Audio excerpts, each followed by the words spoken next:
حتی تا حدی کشتن اخلاق می آوردنش. پیغمبر میگه راحت کرگیم. در طائف رسول الله صلی الله علیه و سلم اهل طائف دعوت کرد و یکی خدا چنان میگه سنگ بارید بالاش که افشی مبارک پریکن شد. زید میگه هرچند حمایه میکردم علاج نبود، سنگ نیست باران سری ما میبارید. حتی کفشی مبارک محمد پر از خون شد میگه. و یک جا آب دهم گرفتیم حضرتی الله حتی در غضب شد میگه. جبرئیل امین گفت ای جبرئیل برو نزد حبیبم اگر چی بخواهی اجراش کن. رسول الله بخد اومد یک دستی مبارکش برداشت. خیال کردن که فرشته حتی جبرئیل گفت جبرئیل همین دو کوهی که نزد طائف است اگر دعا کنن محمد راضی باشد بالای قوم چپش کن. جبرئیل میدونه کی است؟ جبرئیل یکی فرشته بزرگ 600 قنات دارد، با یک قناتش دنیا را چپه میکند. قوم لوط ببینین، قوم لوط ملعونا زنها را موندن مردک و علاقه میکردید. زنها به حاجهش رو شکایت کردن نزد لوط. زن چی گپ از آخر ما مردان نگه ندارم. آخر به یک گفت توبه کنی از این کارات و گرده نگشتن. آخر خدا فرمان داد 6 فرشته آمد در دمش جبرئیل هم بود. زنی لوط کافره بود، زنی لوط کافر بود. خونش مشرق جوانا می اومد رفته کافرها خبر میداد که جوانا اومد. همون شب 6 فرشته اومدن بعد رفته خبر میداد کافرها جمع زده خانه لوط میدراین. بیچاره لوط خجالت میگه من دخترها ما نکاح کرده گیره استفاده بریم نما با دخترها کارن ما هم بچه ها رو میتیم و بازی میکنیم. حضرت جبرئیل میگه یک دعا کرد همش کور شد. گشته بودن که سحر گفتن میریم فکر خانه لوط میگیریم بچه ها را. خجالت بیچاره دو بعد جبرئیل فهمش که خجالت نشو من جبرئیلم. کسی صبح میبرای اینجا این زمین من قوم چپا میکنم. بینید سنیسو بود گفت دخترات گیر پیشی با ابراهیم را. وقت با ابراهیم زنده بود گفت اخیر که نگاه نکن فقط گیر دخترات راست برا برا. سنیسو بود میگه زمین برداشت خیلی نگاهش کرد که تمام همه در غفلت هست. همیشه چپش کرد همشه دوزخ نبرفت. خدا نگه داره. اگر جوانای ما شمارن اگر لوطی باز شود جوانای ما شمارن بچه بازی کنن این جزا را انتظار شود. خدا نگه دارد. الله این ندانید دولت های اروپا در اروپا خدا خواهد این چیز آوج گرفتگی است. بلکه بچه های ما شما ایسا آرزو میکنند.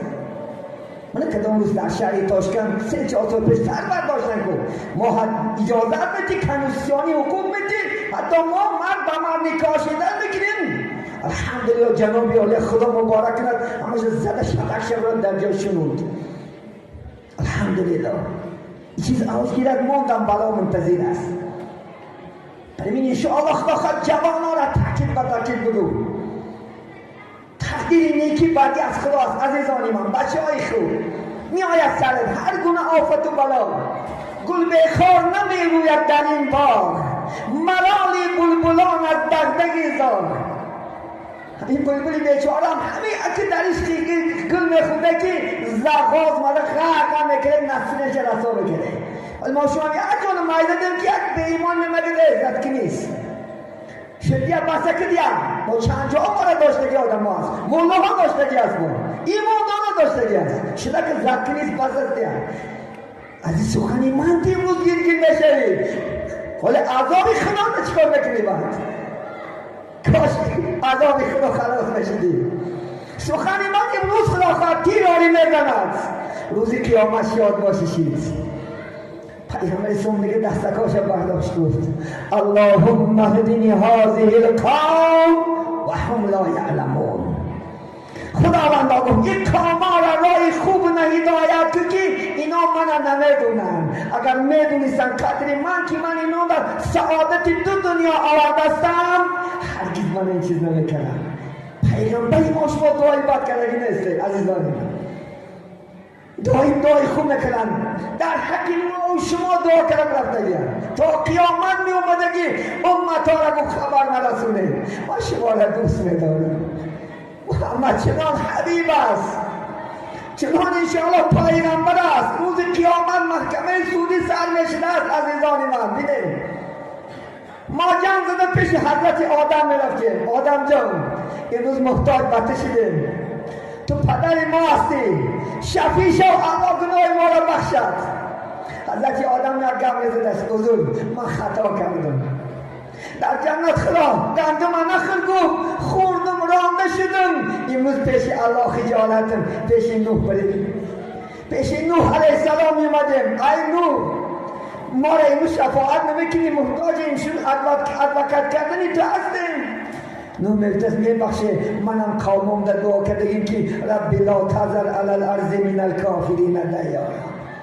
وقتی قوم دعوت کردم گوش نکردن، آخر گوشه تلفن گرفتم، به الله تماس گرفتم، گفتم رب لا تذر علی الارض من الکافرین دیارا. این از کافر روی زمین یگان چه نمون. دعا اجابهش این دنیا را آزر کرد. این روز خجالتم. این چنین موسی آخر عاقبت پیشی پیغمبری بشیر و نذیر محمد صلی الله علیه و سلم میآید. چون که محمد هیچ وقت از ما رو نمیگردوند، هیچ وقت.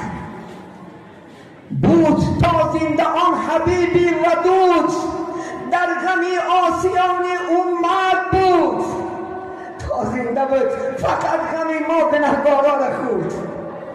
بین تا زنده بود میگد فقط غمی امت بود. نماز نفل میخوند، رکوع رفت امتی گفت، سجده رفت امتی گفت. حضرت عایشه گفت محمد این که امت نگو.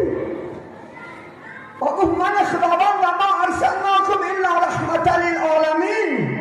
من تو نگفت نفرسوندم مگرم رحمت و تمام عالمیان. من تا جان دارم امت نگو. خالی گفت حیران میشن. حضرت ابوبکر شنید میگد، ابوبکر گریه کرد گفت ای خدا، روز قیامت جسد من چنان کلام کن که در این دوزخ گیرم اینقدر محمد عذاب نکشد. بینید حضرت علی میگه در قبر ماندمش، محمد لبکاش پچ راست میزد، گوشک بموندم گوش کنم، امتی میگد. روزی رستاخه شود آغاز، امتی گفته خیزد باز. در روز قیامت همه پیغمبران وا نفسی گفته میکسید، وا نفسی، نفسم چی میشه، حالم چی میشه. رسول الله صلی الله علیه وسلم وا امتی میگفته است. یکم کسی که از قبر میخیزد محمد صلی الله علیه وسلم. جبرئیل و میکائیل و عزرائیل میومدن سری قبر محمد صلی الله علیه وسلم. خیز وقتی که آمد شد صدا نمیبرمده است، خیز وقتی حساب کتاب شد نمیبرمده است. آخر دمیست که وقتی حساب کتابی امتا چید و امتی گفتن محمد از خاک سر میبردارد. چون این پیغمبر داریم عزیزان من، چون این پیغمبر باید دوست داریم، باید سنتاش زنده کنیم.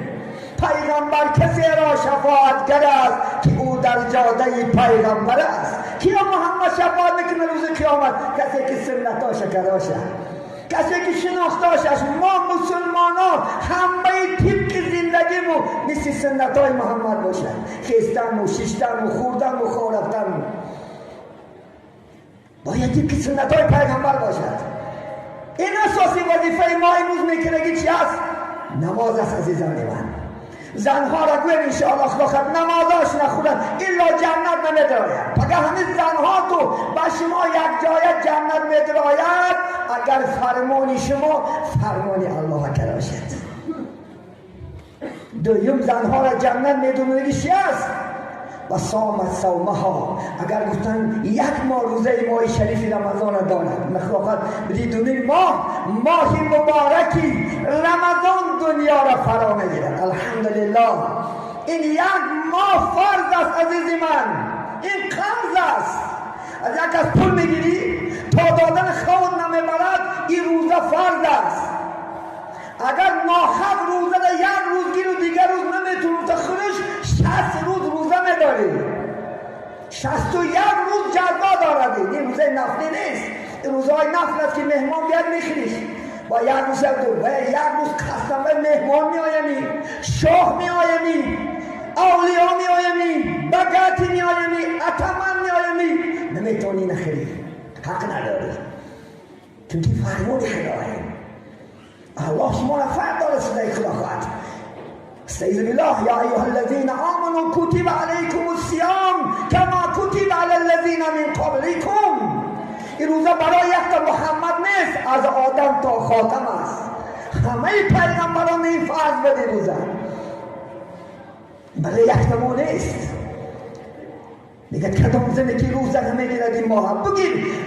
دخترت خدا خواهد از 9 ساله میگیره روزه، بچه از 12 است.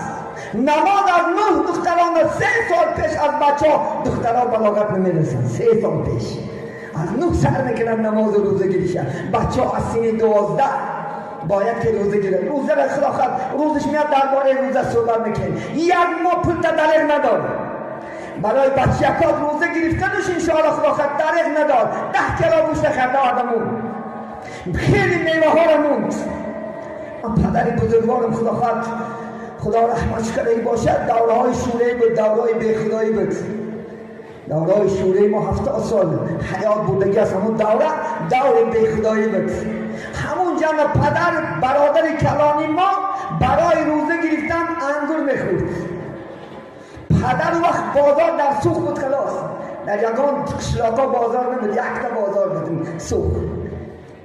همینجا اومده چل باشدم همه انگره دستت میکنه که بچم روزش نخرد و پگه قیامت جوابگر نشد.